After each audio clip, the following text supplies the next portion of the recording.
الحمد لله. الله أكبر الله أكبر الله أكبر الله أكبر الله أكبر الله أكبر الله أكبر الله أكبر الله أكبر كبيرا والحمد لله كثيرا وسبحان الله بكرة وأصيلا لا إله إلا الله وحده صدق وعده ونصر عبده وأعز جنده وحزم الأحزاب وحده لا إله إلا الله والله أكبر الله أكبر ولله الحمد. الحمد لله الذي أكمل لنا دين الإسلام وجعل من بين أركانها حج البيت على من استطاع إليه سبيلا.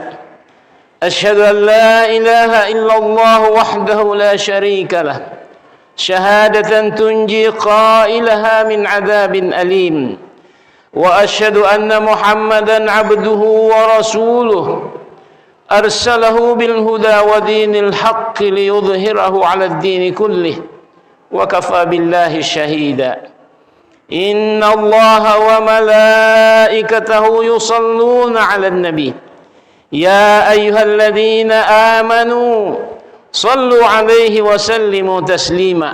فاللهم صل وسلم على سيدنا محمد وعلى آل سيدنا محمد كما صليت على سيدنا إبراهيم وعلى آل سيدنا إبراهيم وبارك على سيدنا محمد وعلى آل سيدنا محمد كما باركت يا ربي على سيدنا إبراهيم وعلى آل سيدنا إبراهيم في العالمين إنك حميد مجيد.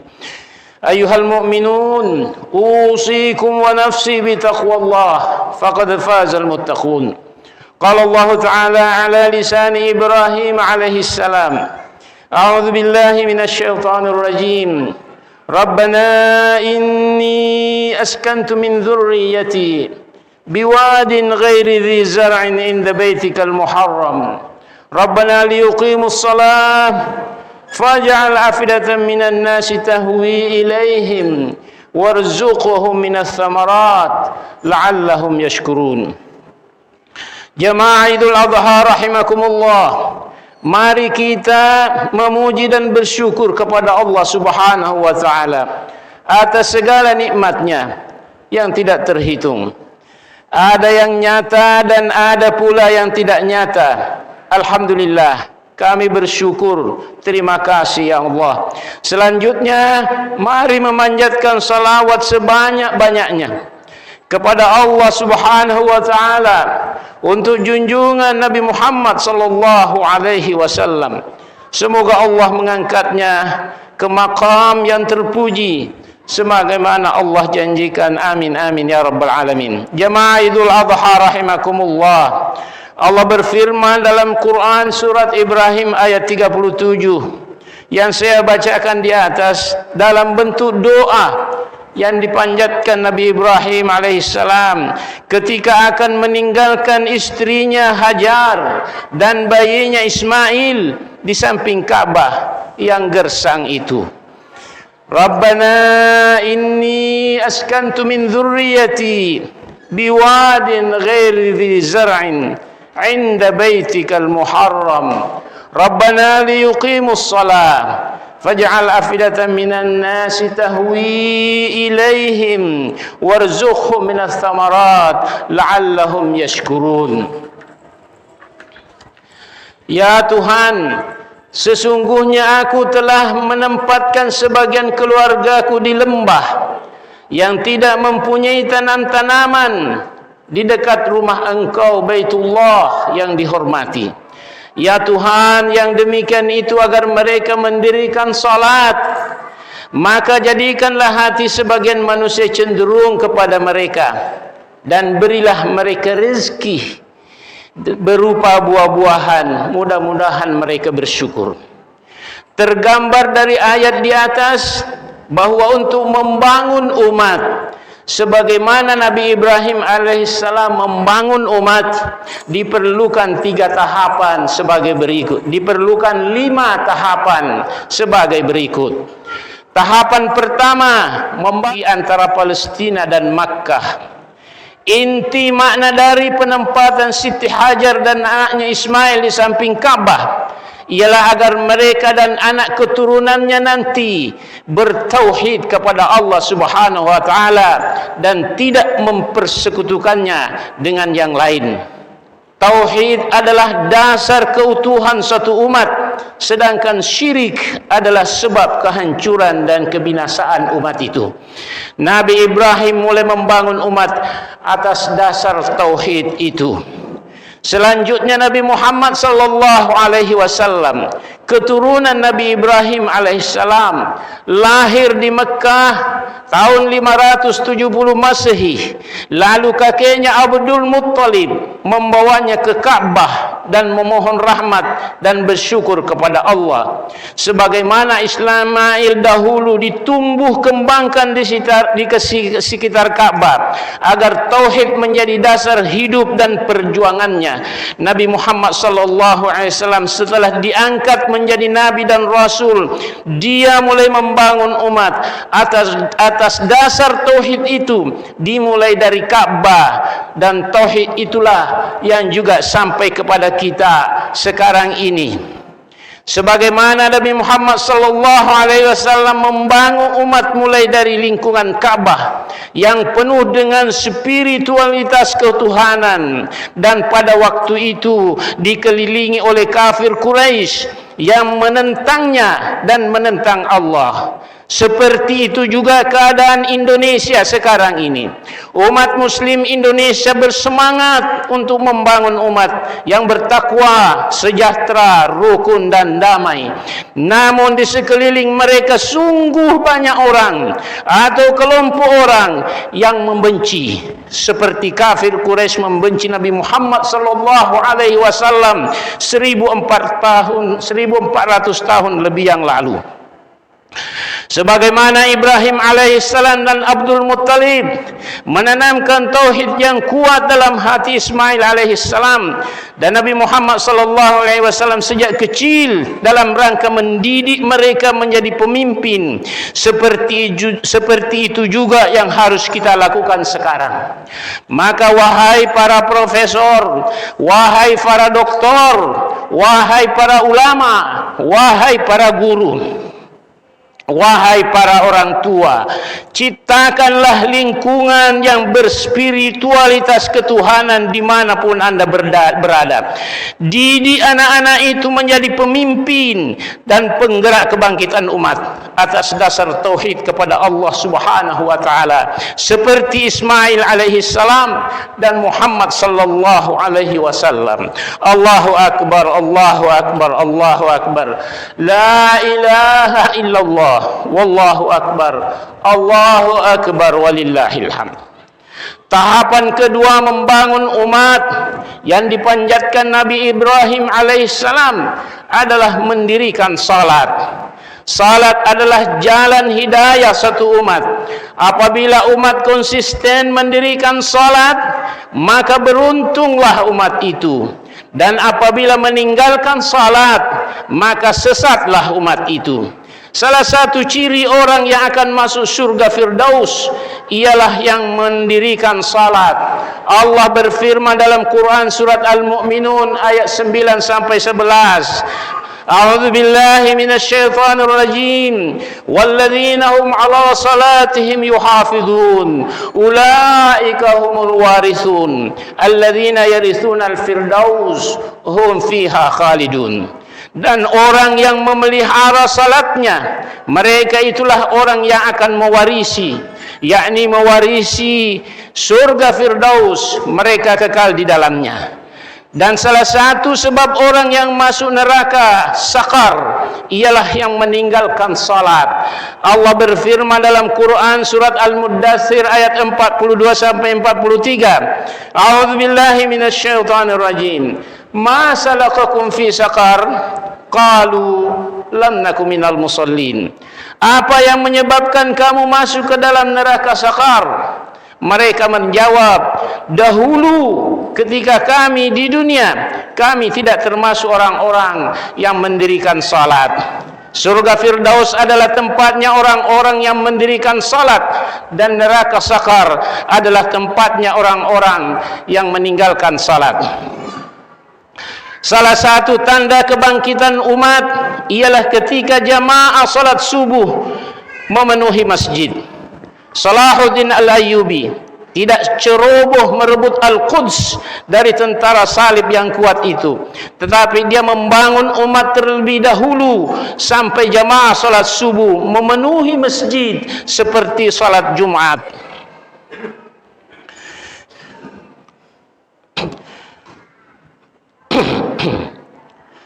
Baru setelah jamaah memenuhi masjid salat subuh seperti salat Jumat, baru Salahuddin Al-Ayyubi menyusun strategi perjuangan yang akhirnya pada tahun 1187 Al-Quds direbut oleh Salahuddin tanpa banyak menumpahkan darah.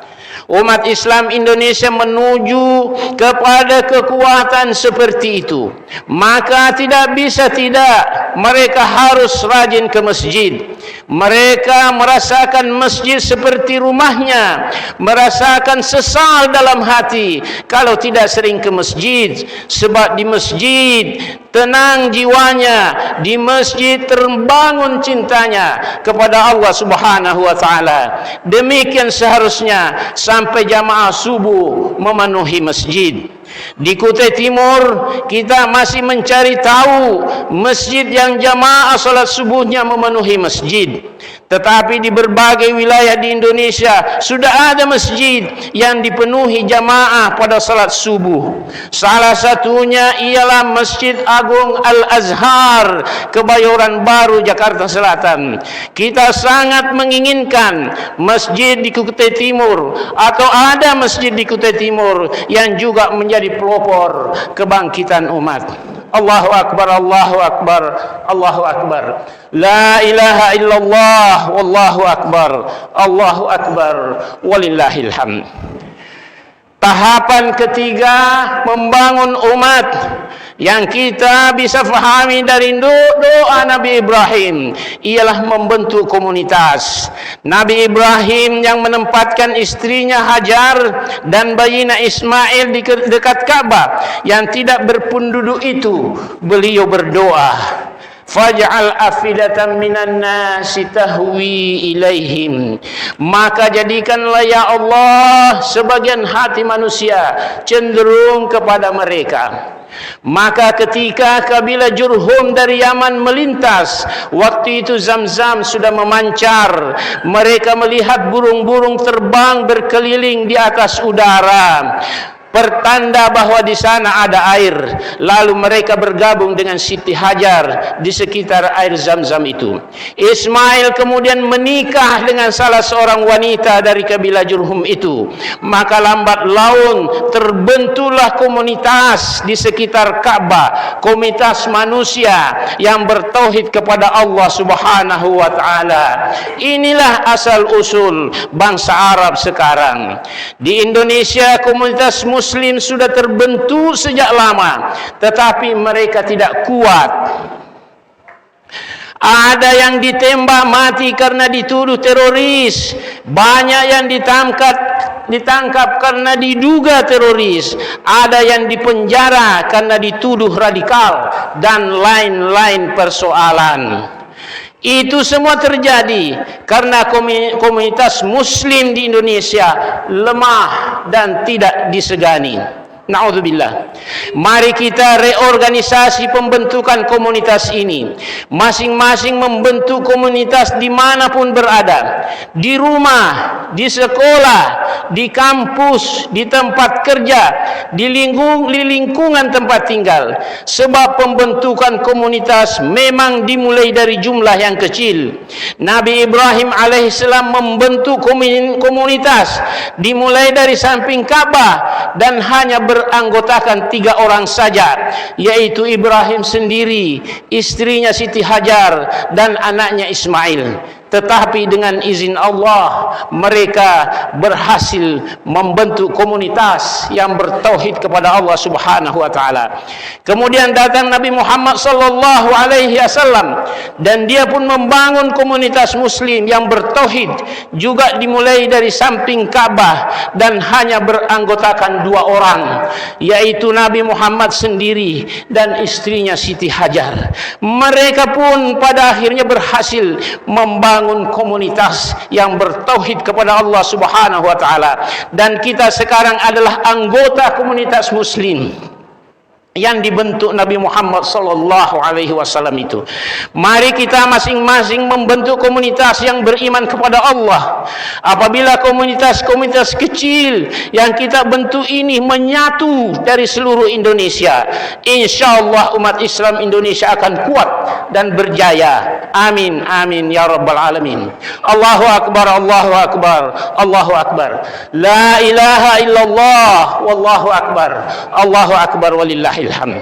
Tahapan keempat membangun umat yang bisa kita fahami dari doa Nabi Ibrahim ialah membangun ekonomi. Setelah terbentuk komunitas, maka yang perlu dibangun kemudian ialah ekonomi. Sebab mereka perlu sandang, mereka perlu papan, mereka perlu pangan. Nabi Ibrahim alaihissalam berdoa untuk ekonomi anak keturunannya di Mekah sejak awal. Beliau berdoa, warzuqhum minas samarat. Ya Rabb, ya Allah, ya Tuhan kami, berilah rezeki kepada mereka berupa buah-buahan. Buah-buahan adalah simbol rezeki.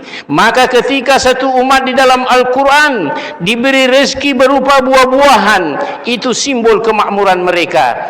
Alhamdulillah, dari dulu sampai sekarang penduduk Mekah hidup makmur berkat doa nenek moyang mereka, Nabi Ibrahim alaihissalam.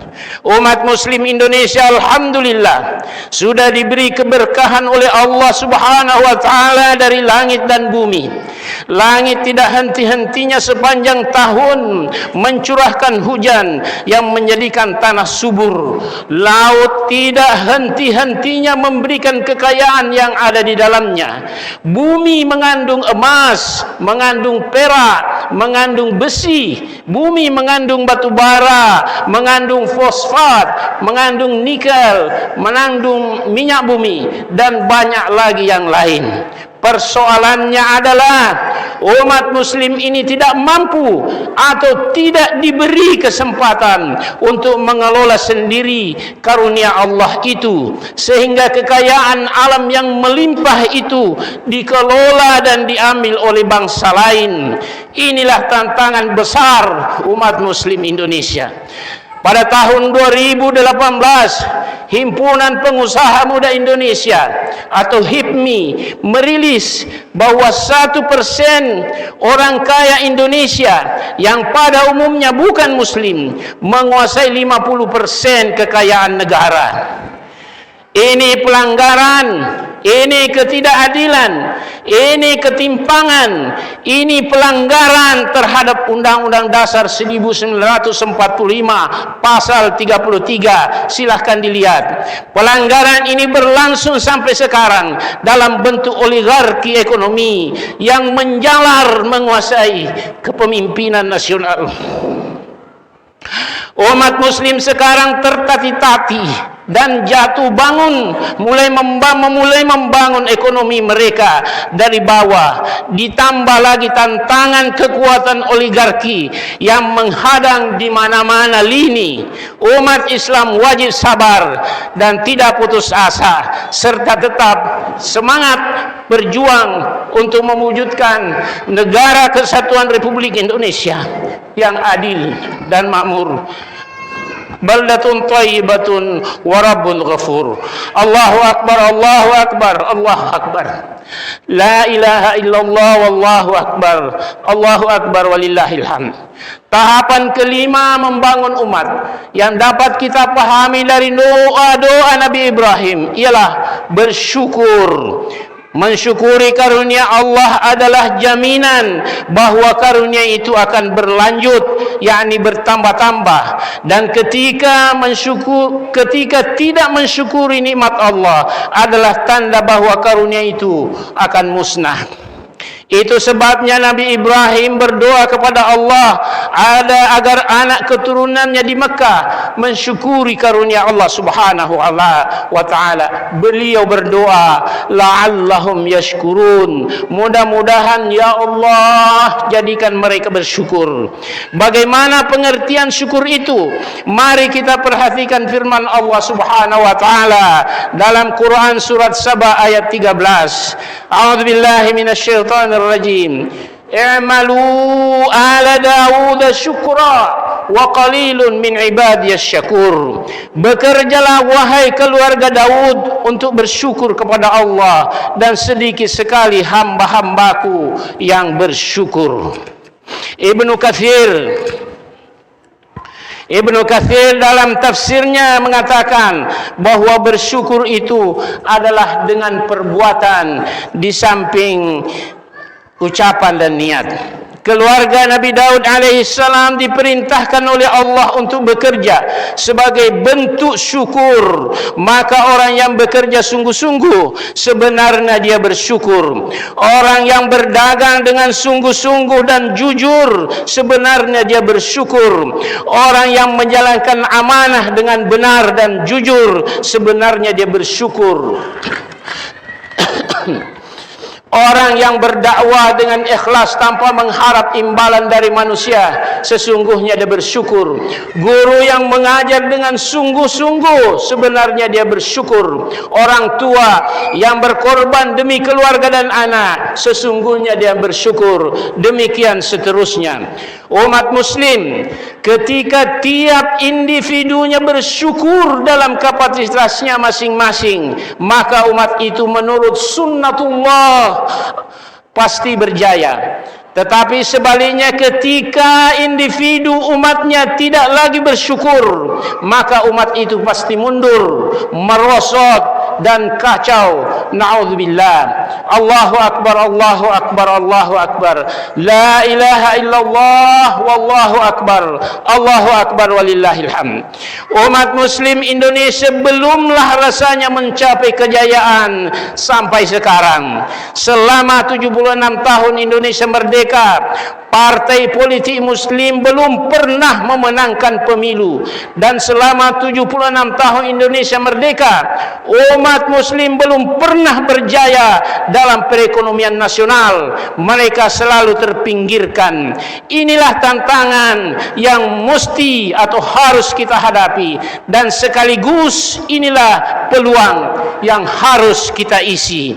5 tahapan pembangunan umat. 5 tahapan pembangunan umat yang dipanjatkan Nabi Ibrahim dalam doanya itu belumlah semuanya terlaksana di Indonesia. Nabi Ibrahim dan cucunya Nabi Muhammad SAW memulai membangun umat dari rumah Allah yang dihormati, yaitu Ka'bah di Masjidil Haram. Maka marilah kita sadari bahawa rumah kita, masjid kita, musallah kita adalah tempat mendidik cikal bakal umat yang bertauhid sebagaimana Nabi Ismail alaihissalam dan Muhammad sallallahu alaihi wasallam dididik di samping Ka'bah, di masjid. Lalu mereka berdua atas izin Allah dan rahmat Allah Subhanahu wa taala menjadi pemimpin umat dan menjadi teladan umat sepanjang masa. Amin amin. Semoga kita juga bisa mendidik seperti itu. Amin amin ya rabbal alamin. A'udzu billahi minasyaitonir rajim. Rabbana inni askantu min dhurriyyati biwadin ghairi dhi zar'in inda baitikal muharram Rabbana liyuqimus shalah faj'al afidatan minan nasi tahwi ilaihim warzuqhum minats thamarat la'allahum yashkurun. Barakallahu li wa lakum fil Qur'anil Karim wa nafa'ani wa iyyakum bima fihi minal ayati wadh-dhikril hakim wa taqabbala minni wa minkum tilawatahu innahu huwas samiul alim. Hadha wa astaghfirullahal azim li wa lakum wa lisairil muslimin wal muslimat innahu huwal ghafurur rahim.